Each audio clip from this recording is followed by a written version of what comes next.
In this video, I'm going to show you how to add a bank card in Moneygram. If you find this video helpful, please consider to like this video and subscribe to my channel. In saying that, let's just jump straight into the video. Okay, so what we need to do is open up the Moneygram app on our device. Now from here, we need to click onto our user profile located at the top left-hand corner of the page. Now, once we're inside here, we need to click into settings. We need to click into edit profile. And then at the bottom of the page here, we've got payment methods.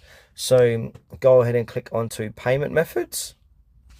And then it'll want you to add a card. So you go ahead and add in your Visa or debit credit card. So put in your card number, expiration date, your CVV number, and make sure your billing address is correct. And then from here, just be careful too. It says at the bottom of the page, your credit card company may charge a cash advance fee and interest charges.